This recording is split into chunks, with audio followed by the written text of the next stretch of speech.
to have been surrounded by injustices of the highest order, to be abused and mistreated in your own homeland by strangers, by foreigners who don't belong there, and feel completely powerless was a very painful thing.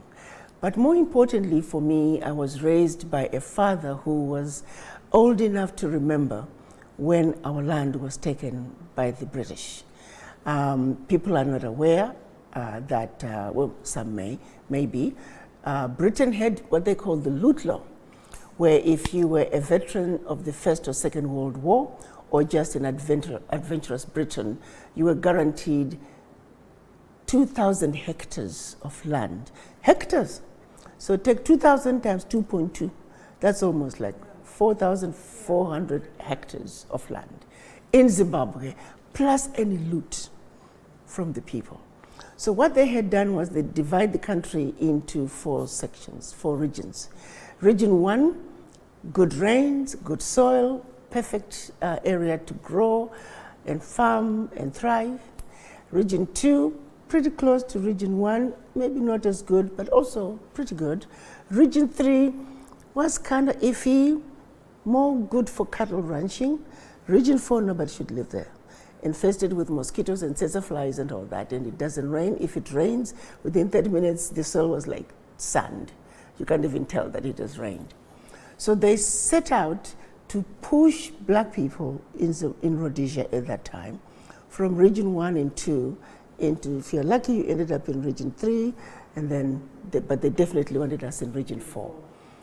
And so the way they would push people up, if you were a British man who landed in Zimbabwe, they were pushing them to go to Region 1 and Region 2. You were just sent into a particular direction. You put a peg, you get on a horse, and you ride until either you or the horse got tired. You stop and you put your peg. That's day 1. The following day you do the same thing. So it took 4 days to map up your land. And when you're finished, everything in it is yours minus the people. So they'll just go in and tell the people, in this direction, go past this mountain, in this direction, go past this river, your land is now mine. People left with whatever they could carry. My father was a young boy of about 13.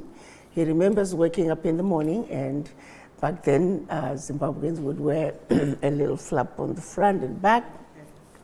They didn't wear pants. So the white men with their pants, they called them the men without knees. So you remember seeing men without knees on a horse, touching the huts. The whole village was ablaze. One hut was left standing. It turned out my father's aunt was pregnant and was due to deliver any day.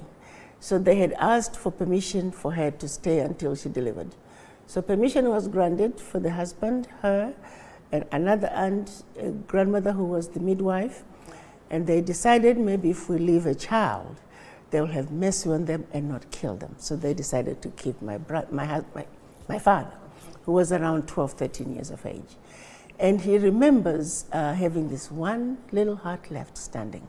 The entire village was just bent down. And every morning, the men without knees would come on a horse wanting to know if my aunt had delivered. Unfortunately for them, it took 3 weeks before she finally delivered.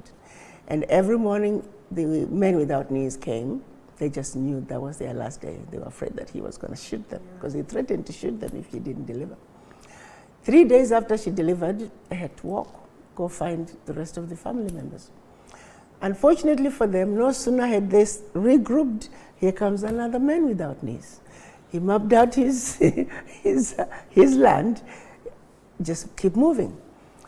So that's the story I kept being told by my father.